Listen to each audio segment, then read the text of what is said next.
Napoleon Bonaparte, a name synonymous with ambition, military genius, and ultimately tragedy. He rose from obscurity to conquer much of Europe, leaving an indelible mark on history. Born in 1769, he died a prisoner in 1821. In those 51 years, he reshaped the political landscape of Europe. This essay will explore the key moments of Napoleon's life, from his humble beginnings to his final defeat. We will delve into his military strategies, his political acumen, and the controversies that surrounded him. Napoleon's story is one of both triumph and disaster, a reminder of the intoxicating power of ambition and the inevitable fall that often follows. His life serves as a cautionary tale about the allure and dangers of absolute power. Join us as we journey through the life of this extraordinary historical figure. Napoleon's story begins on the island of Corsica, a place of rugged beauty and fierce independence. Born into a family of minor nobility, Napoleon exhibited ambition from a young age. He excelled in mathematics and military history. He left Corsica at the age of 9 to attend military school in mainland France. There, he faced prejudice for his Corsican heritage and his less than noble background. This experience fueled his determination to prove himself. Life at military school was harsh and disciplined. Napoleon thrived in this structured environment, immersing himself in his studies. He quickly rose through the ranks, demonstrating his tactical mind and leadership qualities. His early experiences shaped his character, instilling in him a hunger for success and a disregard for social conventions. The French Revolution in 1789 provided Napoleon with an opportunity to prove himself. France was in turmoil, facing internal rebellion and external threats. Napoleon, now a young artillery officer, quickly seized the moment. His first major victory came at the siege of Toulon in 1793. His innovative use of artillery proved decisive in defeating the British-supported royalist forces. This victory earned him recognition and promotion to brigadier general at the young age of 24. Napoleon's star continued to rise. His campaigns in Italy further cemented his reputation as a brilliant military tactician.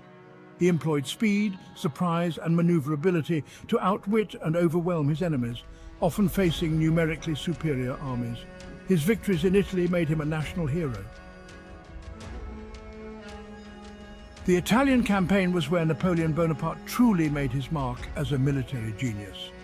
From 1796 to 1797, he led the French army against the Austrians and their allies, securing victory after victory.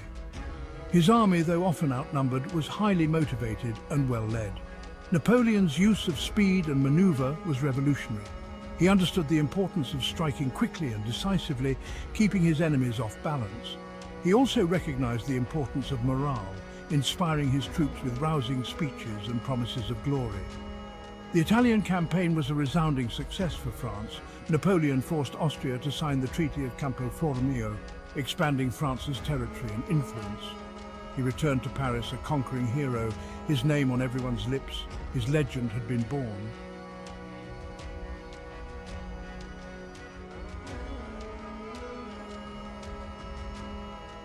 By 1799, France was weary of revolution. The Directory, the government in power, was seen as corrupt and ineffective. Napoleon, returning from his victories in Egypt, sensed an opportunity. He orchestrated a coup d'etat, seizing power in a bloodless takeover. He established himself as first consul, effectively becoming the ruler of France. His popularity with the people and the army made him unchallengeable. In 1804, Napoleon took the final step and crowned himself Emperor of the French. This act, though controversial, solidified his grip on power and marked the beginning of the First French Empire. France, once a republic, was now an empire ruled by an emperor. Napoleon's ambition had reached its pinnacle.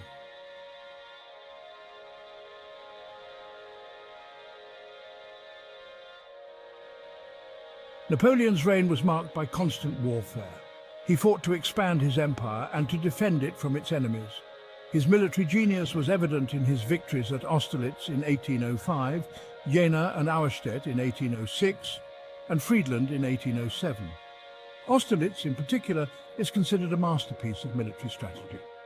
Napoleon outmaneuvered and crushed a larger Russo-Austrian army, cementing his reputation as the greatest military commander of his age. However, Napoleon's legacy extends beyond the battlefield. He was also a skilled administrator and reformer. He implemented the Napoleonic Code, a legal system that standardized French law and had a lasting impact on legal systems across Europe. This code promoted equality before the law and abolished feudal privileges.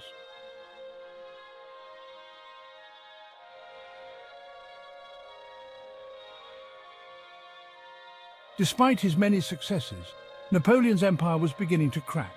His invasion of Spain in 1808 sparked a long and bloody guerrilla war. The Spanish people, fiercely resistant to French rule, inflicted heavy casualties on Napoleon's armies. The Peninsular War, as it became known, drained French resources and manpower. It also exposed the limits of Napoleon's military might. Guerrilla warfare proved a constant thorn in his side, undermining his conventional military advantages. Then came the disastrous invasion of Russia in 1812. Napoleon's Grande Armée, over 600,000 strong, marched into the vast expanse of Russia. The Russians, refusing to engage in a decisive battle, retreated, employing a scorched earth policy. The French army, ravaged by disease, hunger, and the brutal Russian winter, was forced to retreat in disarray. The Russian campaign was a turning point, marking the beginning of Napoleon's downfall.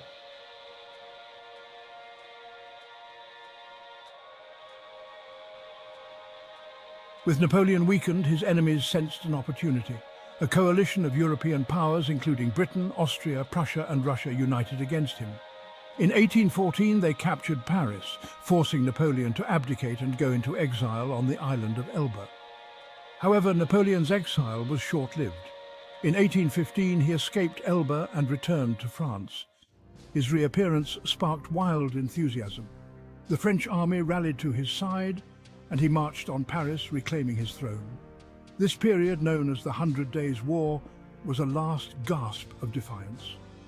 Napoleon, determined to regain his former glory, raised a new army and faced his enemies at Waterloo.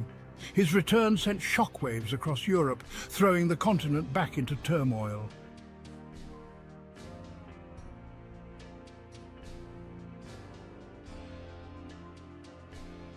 The Battle of Waterloo, fought on June 18, 1815, was Napoleon's final stand.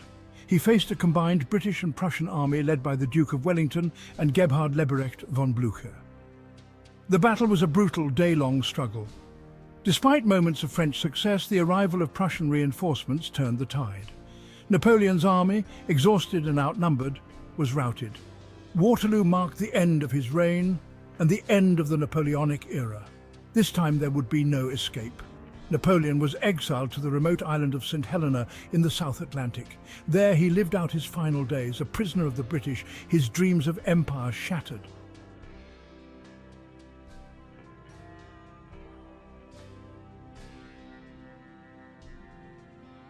Napoleon Bonaparte's legacy is complex and multifaceted. He was a military genius, a ruthless conqueror, and a skilled administrator. He left an indelible mark on the map of Europe and the course of Western history. His military campaigns revolutionized warfare, emphasizing speed, maneuver, and decisive action. His legal reforms, embodied in the Napoleonic Code, spread throughout Europe, promoting equality and modernizing legal systems. He also inadvertently fostered a sense of nationalism, both in France and in the countries he conquered, that would shape the 19th century. Napoleon's story continues to fascinate us today. He was a figure of immense ambition, both a product of his time and an individual who shaped his time. His rise and fall serve as a reminder of the intoxicating allure of power, the dangers of unchecked ambition, and the enduring legacy of a complex and contradictory figure.